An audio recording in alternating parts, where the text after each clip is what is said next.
By the grace of God, weekly trading levels are ready. I am presenting over here. ये list बहुत छोटी है इस बार, about A page और सो, जो नॉर्मली 3-4 पेज की रहती है. तो कोई भी इम्पॉर्टेंट किसी भी स्टॉक का या कोई इंडाइसिस का आपको लेवल चाहिए तो आप मेरे को कमेंट कर दें. I will be able to reply as soon as possible. आप जो भी स्टॉक्स आप समझते हैं बहुत इंपॉर्टेंट है आपके लिए, उसके कुछ रोड मैप चाहिए तो I will be able to provide you the same. आप मेरे को उसका कमेंट बॉक्स में प्लीज़ नोट कर दें. 1. नंबर 2, मैं रियली बहुत एक्साइटेड रहा कि मेरा पहला पॉलिटिकल फोरकास्ट जो था about the winning of Donald Trump as a 47th president of United States of America, वो सही हुआ और सही होना ही था. उसके लिए बहुत सॉलिड ग्राउंड था. मैं उस ग्राउंड को एक्सप्लेन भी कर सकता हूँ कि why I said that Donald Trump is going to win, जबकि वर्ल्ड के टॉप मोस्ट जो फोरकास्टर हैं या उसके पंडित हैं या जिनको Nostradamus of United States of America कहा जाता है, उन्होंने कमला हैरिस के जीत की बात कही. दूसरा एक्साइटमेंट रहा कि जो most volatile week Indian market के लिए रहा, उसमें जो स्पोर्ट 3 दिया गया था वो स्पोर्ट 3 सक्सेसफुली अचीव हुआ. 842 23 842 और जो सेकेंड डे बॉटम बनता है that is 23 842, just dot on it. और उसके बाद वहां से जो रिकवरी आई then it manage to hit the resistance 1. That was wonderfully. और जहां ये रुकता है 537 और सो जो टॉप बनता है, उसके लिए भी अगर मैं कहूं कि that was a big thing, that was the 50% of the last swing. 50% of the last swing. The concept of 50% is priceless. It's a wonderful trading system.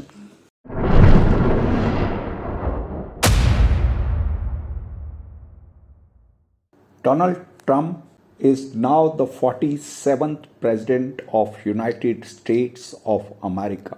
पिछले 2-3 महीने से मैं लगातार हर वीडियो में यही कहता रहा कि डोनाल्ड ट्रंप बहुत बड़ी लीड से आगे हैं और उनके जीतने की संभावना बहुत अधिक है और my vote is for Trump. ये मैं उस समय भी कहता रहा जब सर्वे ये बता रहे थे कि कमला हैरिस डोनाल्ड ट्रंप से आगे हैं. कमला हैरिस और डोनाल्ड ट्रंप के अंदर 49% की रेशो से कंपटीशन है. मुझे कभी भी कोई कंपटीशन नहीं दिखा. मेरे लिए बहुत ज़्यादा क्लैरिटी थी कि डोनाल्ड ट्रंप ही जीत पाएंगे. एक और बहुत बड़ी बात सब एस्ट्रोलॉजर कह रहे थे या फोरकास्टर कह रहे थे या जो एक मॉडल पे काम करते हैं, उनमें से सबसे बड़ा नाम एलन का है. एलन ने पिछले 12 सालों में जो फोरकास्ट किया कि ये प्रेसिडेंट होंगे वो हर बार ठीक निकले. उन्होंने इस बार बेट किया कि Kamala Harris is going to be the president, 47th president.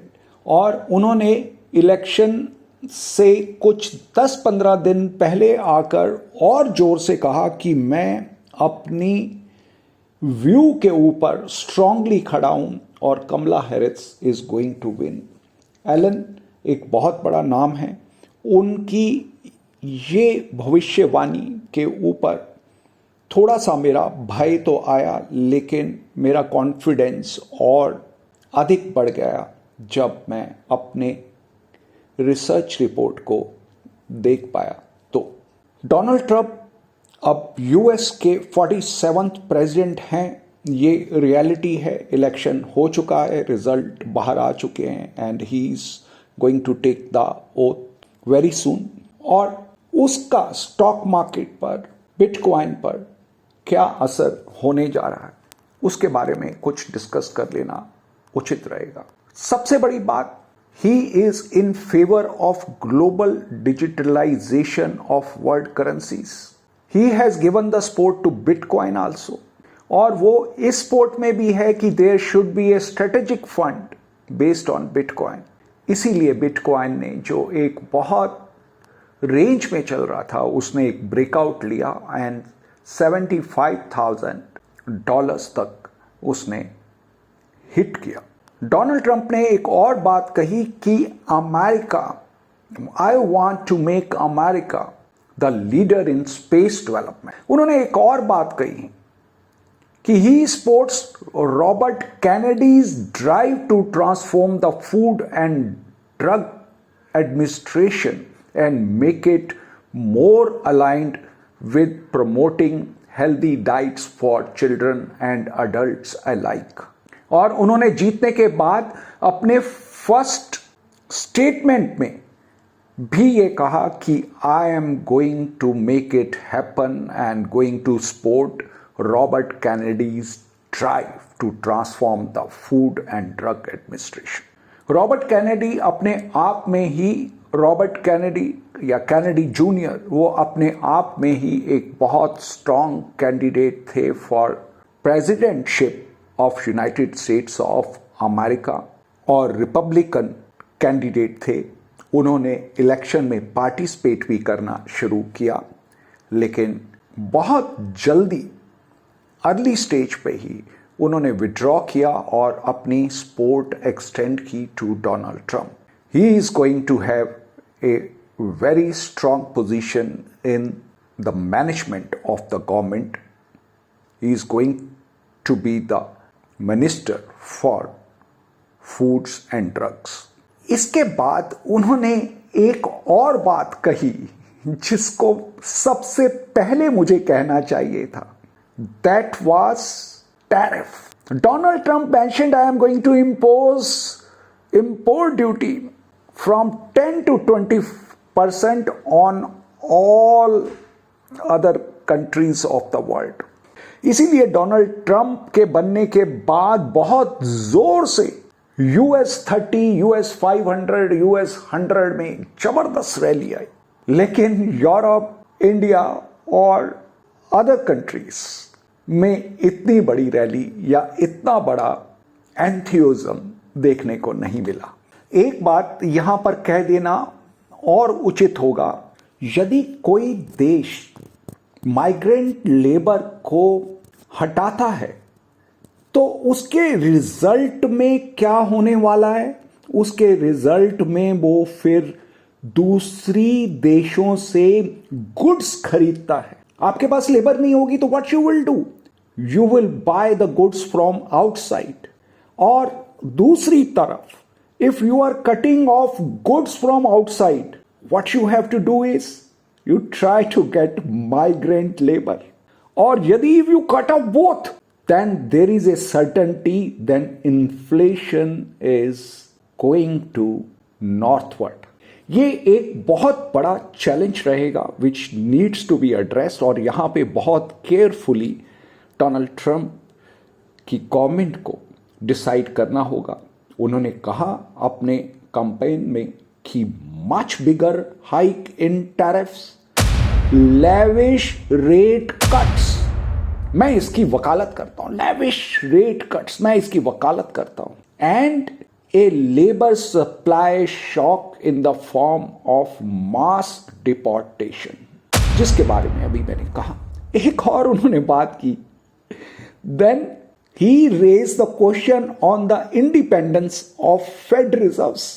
पावल का स्टेटमेंट आया, अभी पावल का स्टेटमेंट आया, मैंने पढ़ा, I don't know, I am sure not किसी बहुत बड़ी बिजनेस वेबसाइट पे ही पढ़ा। पावल इज सेइंग कि अगर ट्रंप मुझे हटाने की कोशिश करेंगे तो भी मैं हटने वाला नहीं हूं, I am not going to resign. ये कुछ इश्यूज को बहुत ध्यान से और बहुत बैलेंस तरीके से एड्रेस करना ज़रूरी होगा। मैंने एक बात और लास्ट पॉडकास्ट में कही थी, या लास्ट टू लास्ट पॉडकास्ट में कही थी, कि जब 5 नवंबर आएगा और उस दिन जब इलेक्शन के रिजल्ट्स डिक्लेयर करेंगे, वॉलिडिटी जो इतनी हाई होगी, उस टाइम तक जो ऑप्शंस के प्रीमियम इतने हाई होंगे, that will fall drastically on 5th of November night. और ये सबसे जो आश्चर्य वाली बात थी कि most of the people never knew that we would know the next president by 11 AM on Wednesday. Normally, previous US elections have taken days or longer to play out. But this time, I will like to congratulate administration and the management of organizing the elections. Compared to 2020, it was wonderful, very well managed, very well managed.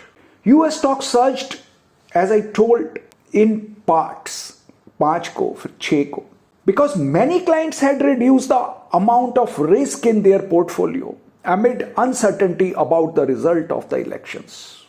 Investors have since re-engaged some of the trades that were successful after the 2016 presidential race, such as buying financials, small caps, technology and energy stocks.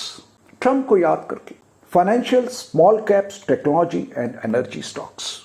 US market में तो rally I, but European equity declined the day after the US elections because the clients were focusing on the US tariff on economic growth.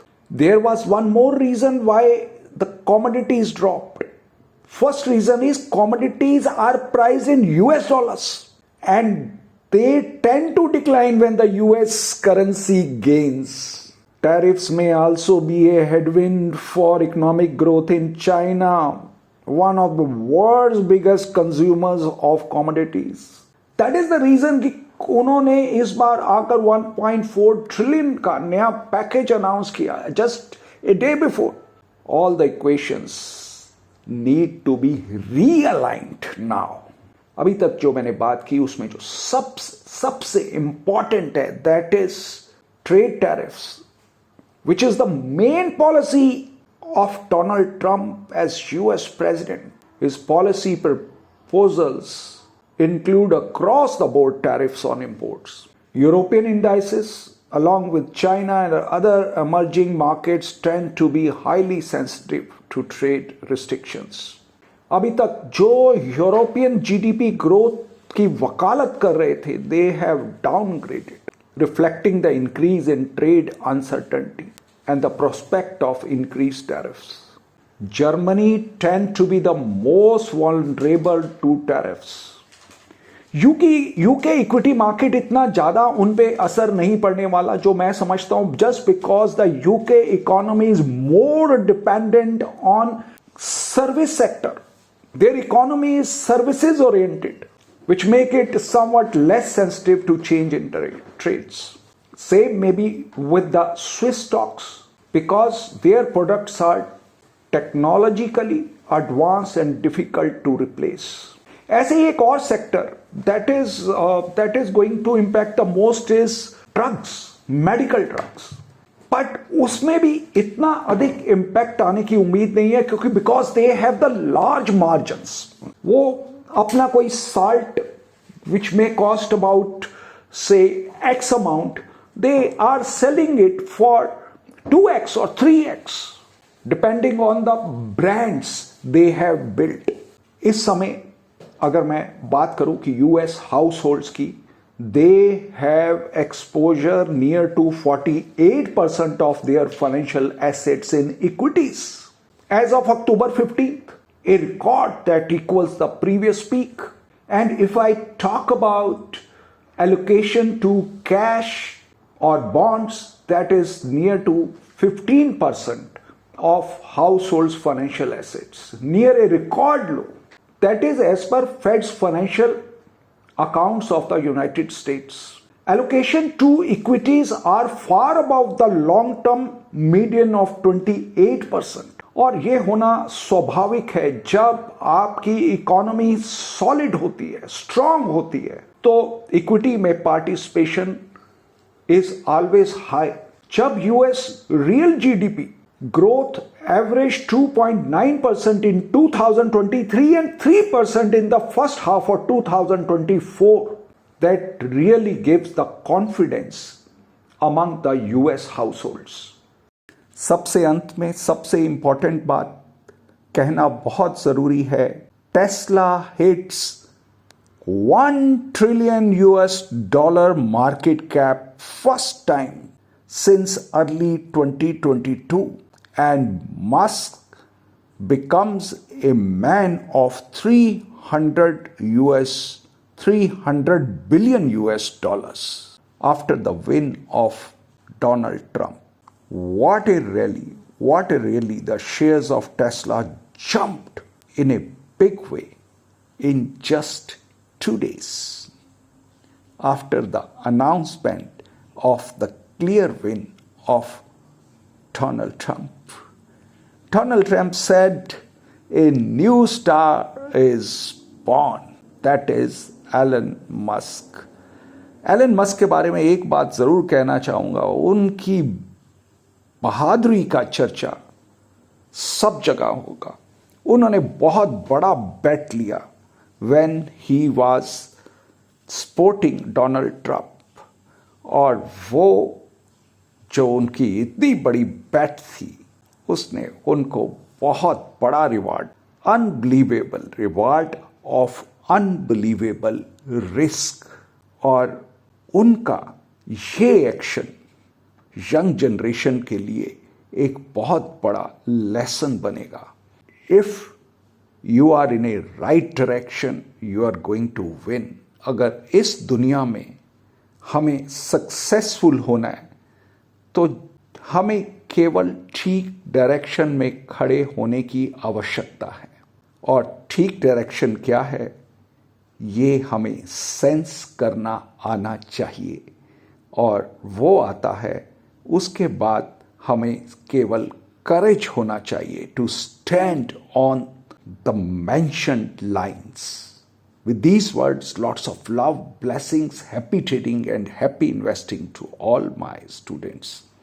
एक बात और कह दूं बहुत धीरे से कि डोनाल्ड ट्रंप का net worth is also increase by $300 million in last few days after the win.